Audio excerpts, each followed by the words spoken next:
Rajput regiment, Ganga और गाय, इन सबका क्या संबंध है बाबा नीम करोली से।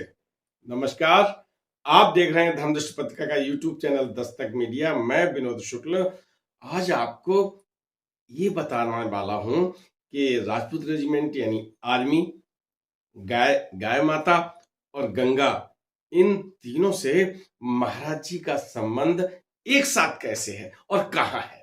तो हम आपको लिए चलते हैं वर्ष 1935 में। वर्ष 1935 एक ऐसा समय है जब महाराज जी ने नीम करोली में यज्ञ करवाया और यज्ञ के पश्चात कुछ घटनाएं ऐसी घटी, मैंने पहले आपको कुछ बताई भी हैं, और बस कुल मिला के यहां ये समझ लीजिए कि नीम करोली धाम से आप किला घाट फर्रुखाबाद यानी जो फतेहगढ़ फर्रुखाबाद उत्तर प्रदेश में है वहां आ गए। लगभग 30-32 किलोमीटर है वहां से, नीम करोली से। और वहां पर नीम करोली धाम से जब चले हैं आप, किला घाट आए हैं।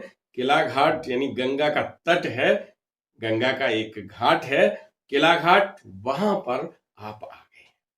और बिल्कुल बगल में, या मैं ये कहूं कि एक परिसर में, एक ही परिसर और भाग अलग अलग है। जहां आर्मी होती है वहां आर्मी का ही एरिया होता है, उसमें आम जन सामान्य को जाने की इजाजत नहीं होती। और जहां से उसकी सीमा आगे बढ़ती है वहां जन सामान्य आदमी आता जाता है आराम से। और जन सामान्य आर्मी क्षेत्र में भी अगर जाता है तो कैसे जाता है, इधर लेके चला जाता है। तो राजपूत रेजिमेंट फर्रुखाबाद फतेहगढ़ में आज भी है और सब उस पर नाच करते हैं। तो महाराज जी जब आए हैं नीम करोली से, तो एक तो ये बता दें कि पहला संबंध तो यही है कि पड़ोसी बन गए। तो आप राजपूत रेजिमेंट के लगभग परिसर में आ गए, गंगा का तट है। तो अब महाराज जी किला घाट पर हैं। राजपूत रेजिमेंट में आर्मी है ना, तो मैंने आपको पहले भी एक बार एक कथा सुनाई थी, मैं अब प्रसंग आ गया तो मैं आज फिर बता दूं कि वहां पर जो राजपूत रेजिमेंट में इंचार्ज है मैकन्ना है, अंग्रेज है, और विशेष तौर से वो साधुओं से बहुत नफरत रखता है। महाराज जी क्या करते हैं कि महाराज जी एक दिन जाते हैं और उसका जो बंगला है रेजिमेंट के अंदर, उसके बंगले में घुसते हैं। तो जो उनके जो पहरेदार लगे हुए हैं आर्मी के, वो थोड़े पहले रोकते हैं। और क्योंकि महाराज जी की ऐसी दया दृष्टि है वहां पर, उनका एक छाया है, तो वो जो पहरेदार है वो रोक नहीं पाते एक तरह से, और वो उनके किला में, उनके भवन में अंदर चले जाते हैं और जाके मैकन्ना के जो बेड है उसी पे लेट जाते हैं। और लेटने वाली तो बड़ी मनमोहक मुद्रा है महाराज जी की। तो जब वो लेटे होते हैं उसी समय मैकन्ना का आना होता है, और अपने बेड पर एक अधनंगे साधु को लेटा हुआ जब देखता है तो बहुत नाराज होता है और सीधा हंटर उठाता है और हंटर महाराज जी पर जला देता है। और महाराज जी पर जब हंटर पड़ते हैं, महाराज जी मुस्कुराते हैं। और अब आप एक बात बताओ, जब किसी को हम मारें और जब हम जितना मारें उतने ही वो ज्यादा मुस्कुराए। ऐसे में जनरल हो गया है बाद में, तो मैकन्ना उस समय जनरल नहीं था, तो मैकन्ना बहुत नाराज होता है और जितनी ताकत है उससे पूरी तरह से महाराज जी पर प्रहार करता है। और फिर एक क्षण को वो महाराज जी की आंखों की तरफ देखता है, और आंखों की तरफ जब देखा उसने, न जाने कौन सा सम्मोहन हुआ, हंटर रख दिया और नतमस्तक हो गया महाराज जी के चरणों में। ये पूरी कथा मैंने विस्तृत रूप से सुनाई हुई थी, संक्षेप में मैंने यहाँ पे आपको सुना दी। तो वही मैकन्ना जब महाराज जी के चरणों में नतमस्तक हो गया है, तो बस सेवा, फल, दूध, आदर, सत्कार, सम्मान, क्षमा, याचना सबके दौर चलते हैं। और इस घटना के बाद महाराज जी के लिए उसने कह दिया कि ये चाहे जब आए, इनको कहीं कोई रोक टोक नहीं होगी। ठीक है ना। तो जनरल बनने का महाराज जी ने उसे आशीर्वाद दिया था। और मैंने आपको बताया था वो विश्व युद्ध में भी गया था। तब भी एक और प्रसंग याद आ गया। जब वो विश्व युद्ध में लड़ने के लिए विदेश जाने के लिए टुंडला रेलवे स्टेशन पर जब वो यहां से विदाई ले रहा है, जब युद्ध क्षेत्र में जाने के लिए, तो मन में बड़ी बड़बड़ाहट होती है। और बड़बड़ाहट जब होती है तो वो महाराज जी को वहां ढूंढने लगता है। अब आप एक बात बताइए कि महाराज जी का कोई टेलीफोन नहीं, कोई मोबाइल नहीं, उस समय के कहाँ हो, और कोई ऐसी बात नहीं है, लेकिन मैकन्ना जो है वहां पर ढूंढ रहा है। ट्रेन उसकी जाने वाली खड़ी है, बिल्कुल तैयार है, कुछ ही पलों में वो वहां से जाने वाली है, और मैकन्ना इधर उधर ढूंढ रहा है। और एक जो सीटें पड़ी होती हैं जहां हम लोग इंतजार करते हैं बैठकर, उसी पर एक पे कंबल ओढ़े एक आदमी मुंह पूरा ढका हुआ लेटा हुआ है। और जब वो कंबल हटाया जाता है तो कौन मिलता है?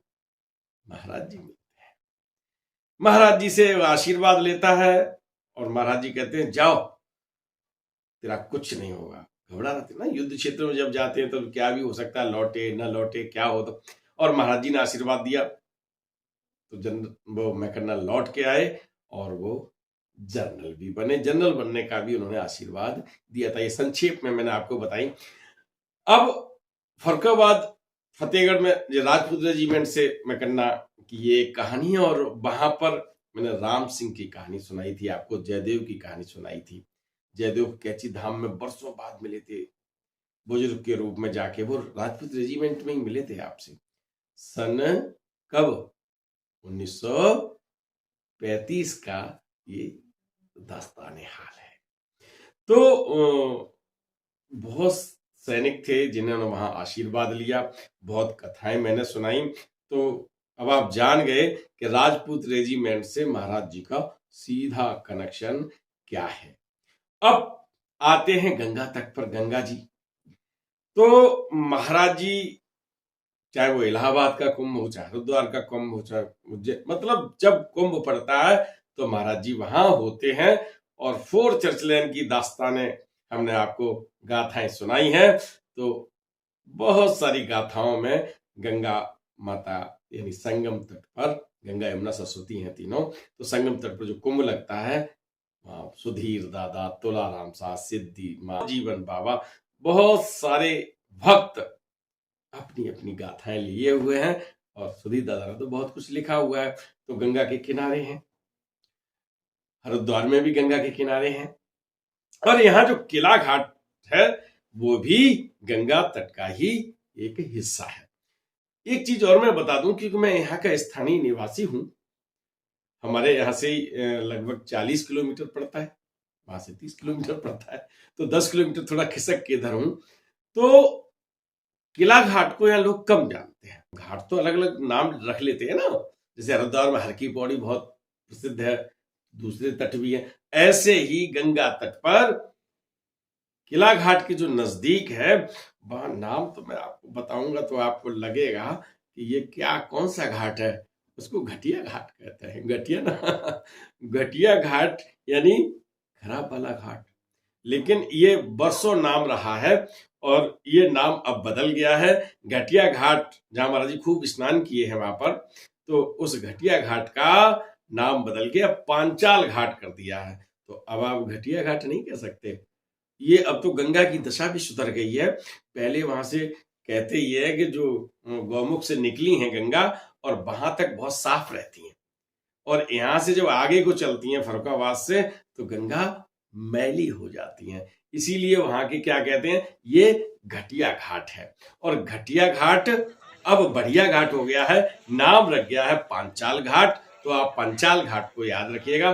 तो पंचाल घाट के किनारे बिल्कुल बगल में किला घाट है। और किला घाट पर जब महाराज जी रहे, तो जितने समय वो वहां रहे हैं, वो गौ सेवा को आपने उस समय दिया है मानव लीला में। वहां महाराज जी ने गायें पाली हैं और गायों के नाम रखते थे बाकायदा। राधा, सीता, गीता। आवाज देते थे, राधा तूने आज चारा नहीं खाया, तो चारा खाने लगती थी। गायों के बहुत बड़ी विशाल संख्या में उन्होंने वहां गायें रखी, उनकी सेवा की। और आप देखिए अपने हाथ से सानी, पानी, गोबर डालना, सब कुछ, नहलाना, धुलाना, सफाई करना, सब कुछ किया है उन्होंने। ये मैं इसलिए बता रहा हूं कि आप बिल्कुल एक शिक्षा ये मिलती है कि जब मौका मिले तो करें और कोई काम छोटा नहीं है। ठीक है ना? तो गायों का एक संबंध ये वहां पर रहता है।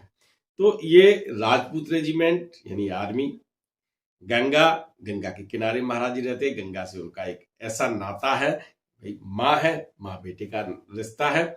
चाहे वो किसी भी तरह से महाराज जी के नाम से जान लीजिए, बाबा नीम करोली के नाम से जान लीजिए, चाहे हनुमान जी के नाम से जान लीजिए। वैष्णो माता जब जाते हैं ना, है ना, तो वहां भी क्या है, बाण गंगा निकलती हैं। देखो, एक प्रसंग जब सुनाता हूं तो दूसरा प्रसंग भीतर से चला आता है और फिर मेरा मन होता है कि मैं आपको सुना ही दूं। वहां पर जब भैरव बाबा से झगड़ा हो रहा होता है, मैं तो झगड़ा ही कहूंगा, युद्ध हो रहा है, तो हनुमान जी को प्यास लगती है, तो माँ बाण चलाती हैं और वो जो बाण निकलती है वहां से गंगा का प्रादुर्भाव होता है, गंगा का जन्म होता है। और वो गंगा आज भी निकलती हैं। मुझे सौभाग्य मिला है जहां से गंगा निकल रही हैं। जो वैष्णो माता के लिए जब जाते हैं वहां पर गुफा है, गुफा में वो अविरल आज भी जल बह रहा है, प्रवाहित प्रवाहित हो रहा है, वहां से लगातार जलधारा निकल रही है। तो हनुमान जी का सीधा वहां भी रिलेशन है। तो मैंने कहा चाहे हनुमान जी के रूप में मानिए, चाहे बाबा नीम करोली के रूप में मानिए, गंगा जी से बहुत सीधा रिलेशन महाराज जी का है। देखिए, ये जो हमने आपको कई कथाएं सुना दी, इसमें हमने आपको केवल, अगर हम देखें तो मैकन्ना का विश्वास कितना है कि वो विश्व युद्ध के लिए जा रहा है। कोई किसी से कहा तो है नहीं कि मां मिलेंगे, और वो ऐसे ढूंढ रहा है जैसे महाराज जी यहीं कहीं है। और महाराज जी ने जान लिया कि मेरा अनन्य भक्त हमको ढूंढ रहा है, तो महाराज जी वहां प्रकट हो गए, दे दिए ना दर्शन। ऐसे ही आप अगर करोगे दर्शन देंगे। और गायों की सेवा, बताते हैं कि गाय में सारे देवता निवास करते हैं।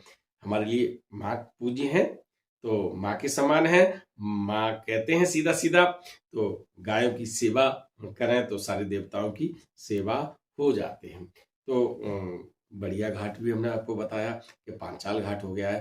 तो इन तीनों का संबंध ये बताता है कि महाराज जी पर अगर आप विश्वास करेंगे, गायों की सेवा करेंगे, गंगा माता से भी प्रार्थना करेंगे, तब भी महाराज जी आपकी मनोकामना पूरी करेंगे। लंबी हो गई ना कथा? चलिए भाई, जब सुनाता हूं तो आ जाता है मन में, तो मैं सुना देता हूं। चल पड़ते हैं, आज लेते हैं विदा, फिर मिलते हैं ऐसी कथाओं के साथ।